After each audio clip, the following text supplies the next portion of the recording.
Vamos conversar especificamente sobre o concurso Correios e temos novidades. O que vamos mostrar neste vídeo? Vamos lá, se o meu slide deixar. Bom, primeiro a gente vai ver uma estratégia para passar, vamos falar sobre cargos e salários, eu vou deixar só para o final para ficar te judiando. Vamos falar como estudar, como organizar os estudos, as últimas notícias, que vai ser a primeira coisa que a gente vai ver aqui. Também a gente vai conversar um pouquinho sobre Caixa, Correios, Concurso Nacional Unificado, que daí tem alguns cargos de nível médio como o BGE, qual escolher.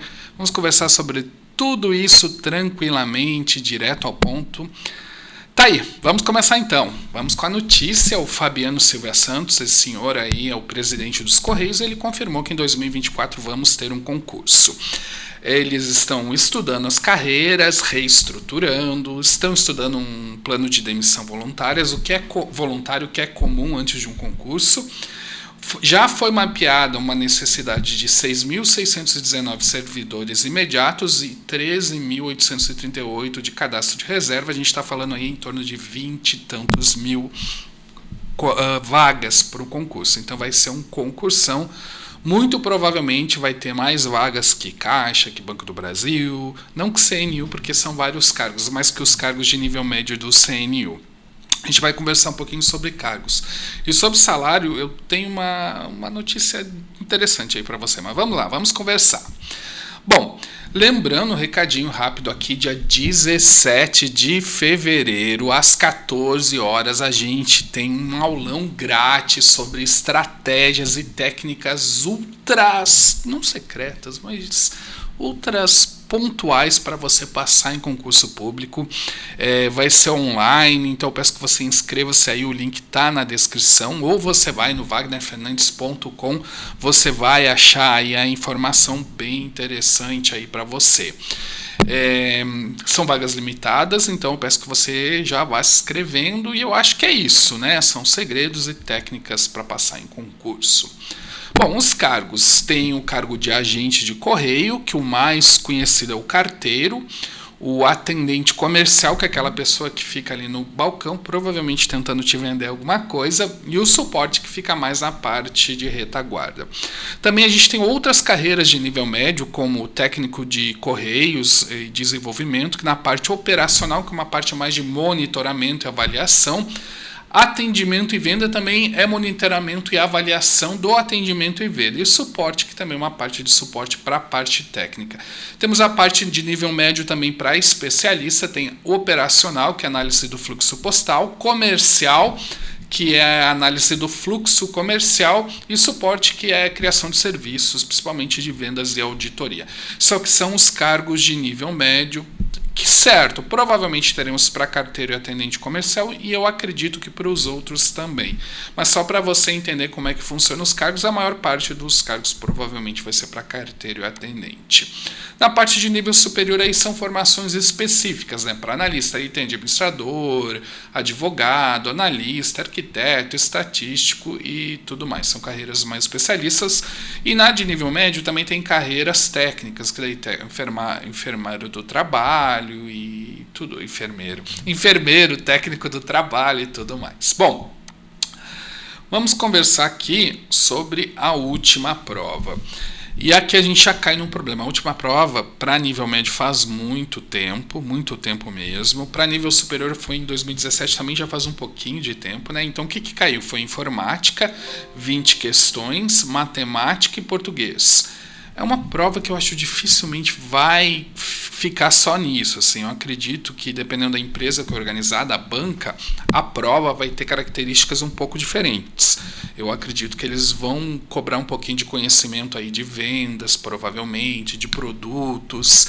Acredito que vai ter talvez uma parte de conhecimentos gerais, até pelo que a gente viu aí no CNU, alguma parte de ética, alguma parte aí de uma coisa mais um pouco, eu não vou chamar de ideológica, mas algo assim, mais social, alguma coisa mais assim, tá?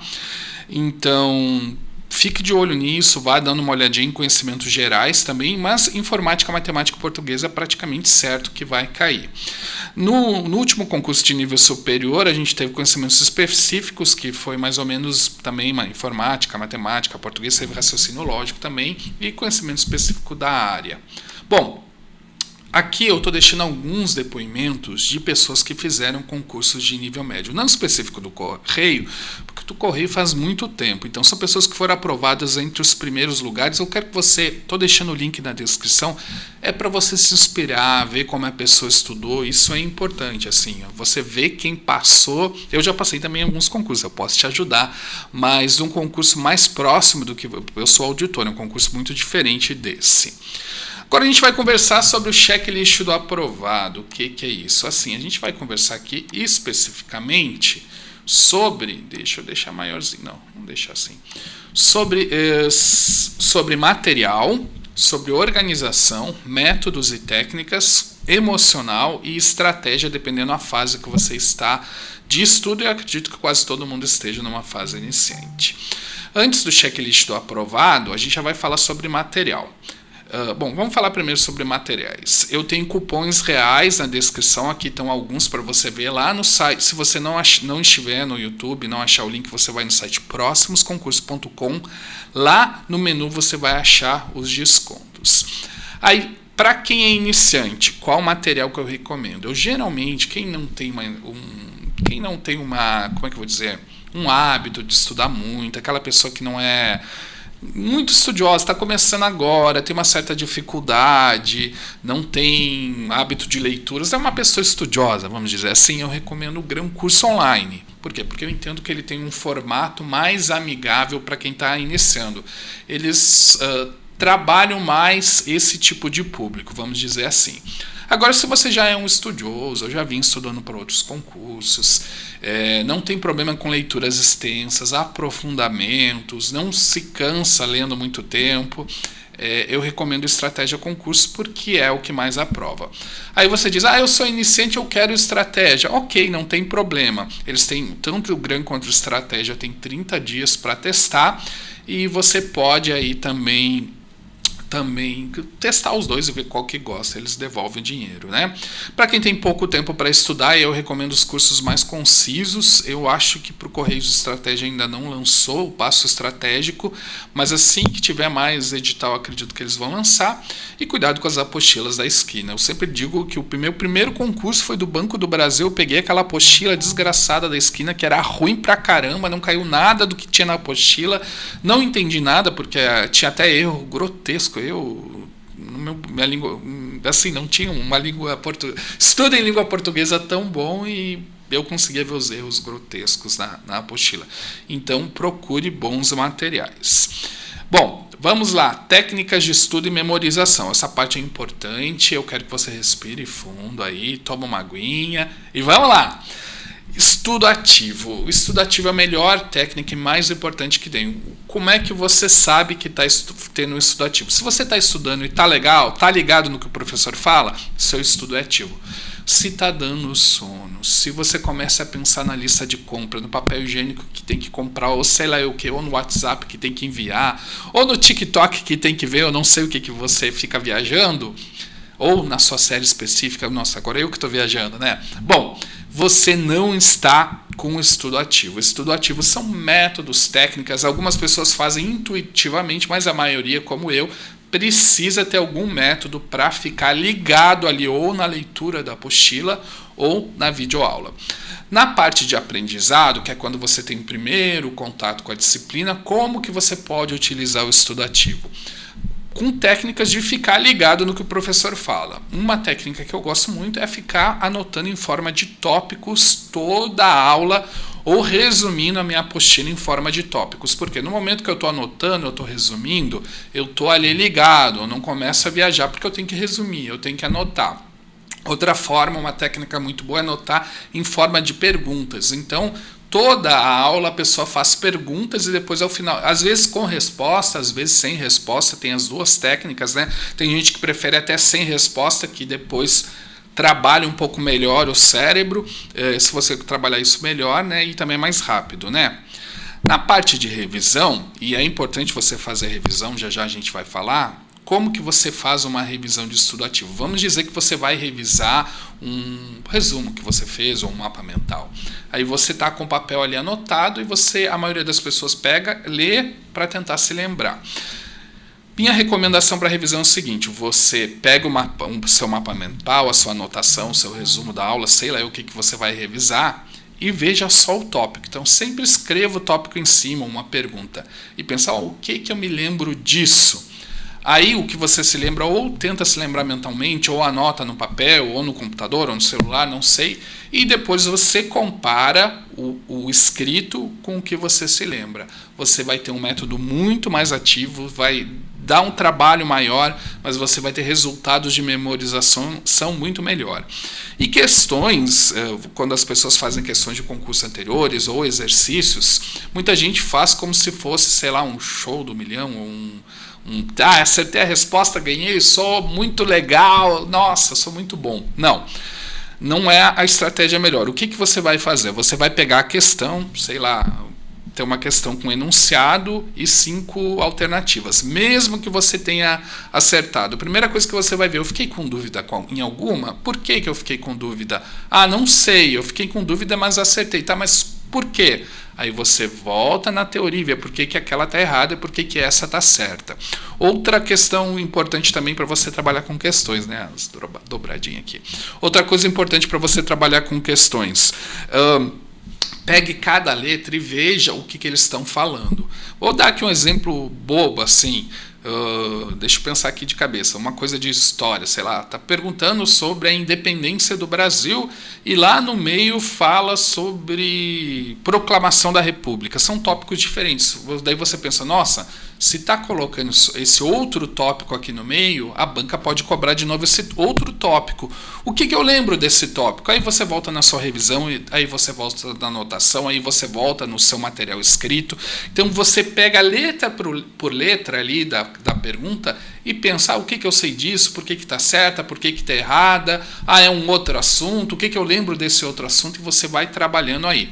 Essa é, resumidamente, a técnica do estudo ativo. Bom, na parte de organização, você tem que aprender a dividir o seu tempo entre as disciplinas. E como é que a gente divide?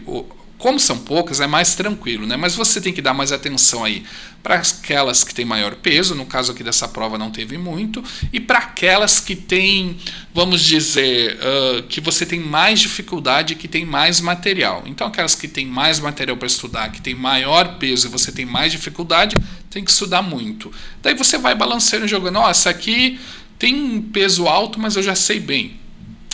Aí você estuda um pouquinho menos. Então é importante você fazer esse joguinho aí. Tem um método tradicional, que é o cronograma de estudo. Segunda-feira eu estudo isso, terça-feira aquilo, quarta-feira aquilo outro.